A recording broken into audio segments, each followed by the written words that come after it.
وبه نستعين أما بعد فأعوذ بالله من الشيطان الرجيم بسم الله الرحمن الرحيم اهدنا الصراط المستقيم صراط الذين أنعمت عليهم غير المغضوب عليهم ولا الضالين صدق الله العظيم صلی اللہ علیہ یا محمد صلی اللہ علیہ وعلی آلہ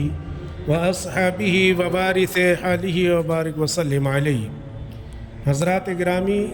اللہ تبارک و تعالیٰ نے اپنے بندوں پر فضل احسان کیا، کرم کیا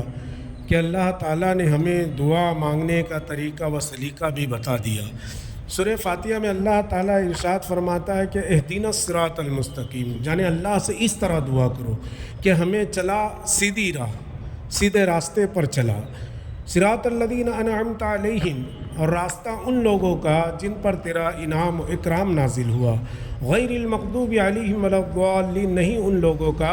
جن پر تیرا قہر و غضب نازل ہوا۔ معزز سامعین کرام، اس آیت مبارکہ سے دو چیزیں معلوم ہوئیں کہ دو گروہ ایسے ہیں، دو جماعت ایسی ہے، دو زمرے ایسے ہیں جس کا ذکر قرآن میں اللہ تبارک و تعالیٰ نے سورہ فاتحہ میں کی۔ ایک گروہ پر اللہ تبارک و تعالیٰ نے انعام نازل کیا اور ایک جماعت کے اوپر اللہ تبارک و تعالیٰ کا قہر و غضب نازل ہوا۔ اب اللہ تعالیٰ ارشاد فرما رہا ہے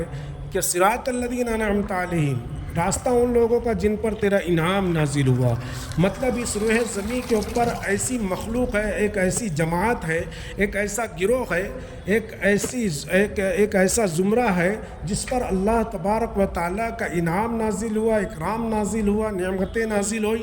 برکتیں نازل ہوئی، رحمتیں نازل ہوئی۔ ایک گروہ ایسا، اور ایک گروہ ایسا ہے جس کے اوپر اللہ تبارک و تعالیٰ کا قہر نازل ہوا، عذاب نازل ہوا اور وہ گرفت کے اندر پکڑے گئے۔ تو ایک گروہ یہ ہے، لیکن اللہ تبارک و تعالیٰ نے دعا مانگنے میں اپنے برگزیدہ محبوب بندوں کو کیوں یاد کیا؟ یہ ایک بات ہے کہ صراط الذین انعمت علیہم، راستہ ان لوگوں کا جن پر تیرا انعام نازل ہوا۔ اب ہمیں اس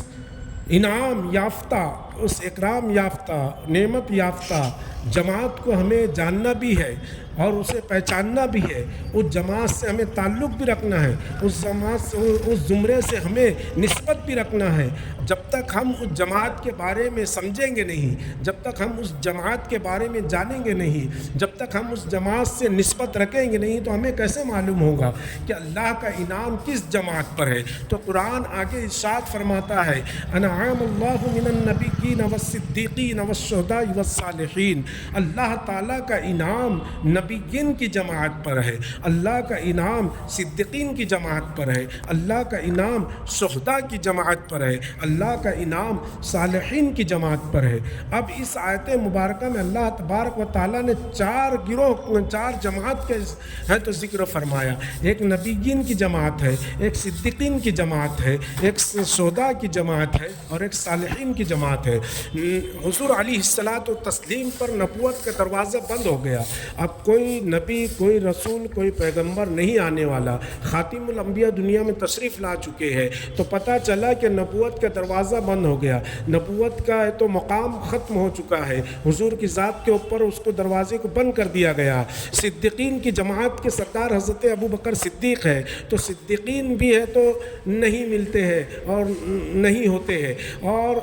اب دو گروہ ایسے بچے ہیں جو صبح قیامت تک چلتے رہیں گے، ایک شہداء کرام کا گروہ ہے اور ایک ہے تو صالحین کا گروہ ہے۔ ایک جماعت شہداء کرام کی ہے، ایک جماعت صالحین کی ہے۔ تو اللہ تبارک و تعالیٰ نے انعام انہی کے اوپر نازل فرمایا۔ یہی انعام یافتہ جماعت ہے جو شہداء کرام ہے اور جو صالحین ہے۔ صالحین کا مطلب ہوتا ہے نیک۔ ہمارے سلف و صالحین فرماتے ہیں کہ صالحین سے مراد اولیاء اللہ کی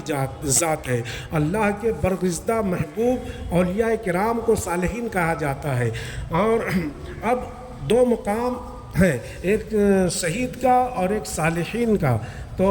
صالحین سے زیادہ مقام برتر و بالا ہے تو شہید کا ہوتا ہے، اس لیے کہ شہید اللہ کی راہ میں قتل کیا جاتا ہے، شہید اللہ کی راہ میں ہے تو اپنا سب کچھ لٹا کر شہادت کا رتبہ پاتا ہے، اپنی جان، اپنا مال، اپنا سب کچھ قربان کر دیتا ہے، تو شہادت کا رتبہ ہے تو یہ افضل و اعلیٰ ہے، مرتبہ والا ہے، اور یہ صبح قیامت تک اس کا دروازہ کھلا رہے گا، صالحین کا دروازہ صبح قیامت تک کھلا ہوا رہے گا۔ معزز سامعین کرام، ہم اولیاء اللہ کے بارے میں جانیں، ہم شہداء کرام کے بارے میں جانیں، انہی جماعت کے طریقہ کار پر چلنے کا نام انعمت علیہم ہے۔ یہی وہ جماعت ہے جن کے طریقہ کار پر چلنے کے لیے اللہ تبارک و تعالی ہم سے ہے تو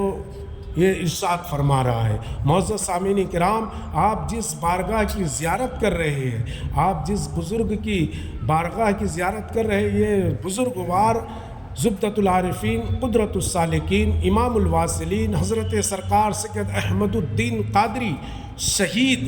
عرف غیبن شاہ ولی رضی اللہ تعالیٰ عنہ، آپ اللہ کے نیک بندے ہیں، آپ اللہ کے ولی ہیں، اور اللہ کے ولی ہونے کے ساتھ ساتھ آپ شہید ہیں۔ اللہ کی راہ میں آپ کو شہادت کا ہے تو مرتبہ ملا ہے، آپ اللہ کے نام پر شہید ہوئے ہیں، اور یہ جو بارگاہ کی آپ زیارت کر رہے ہیں، یہاں پر سرکار کا بدن مقدس ہے، یعنی یہاں پر آپ کا دھڑ ہے، اور آپ کے سر مقدس کی مزار ندی کے اس پار ہے تو موجود ہے۔ معزز سامعین کرام، یہاں پر بدن ہے سرکار کا، اور یہ اللہ کی راہ میں شہید ہوئے ہیں۔ اب قرآن فرما رہا ہے والشہداء والصالحین، تو حضرت ہے تو شہید بھی ہے اور حضرت صالحین بھی ہے، یعنی کہ شہادت کے رتبے پر بھی فائز ہے، اور نیک اور صالحین ولی بھی ہے، اللہ کے ولی بھی ہے، تو دونوں مرتبے حضرت کو حاصل ہے، یعنی کہ ایک تو اللہ کا ولی ہونا اور دوسرا شہادت کا مرتبہ پانا۔ تو معزز سامعین کرام،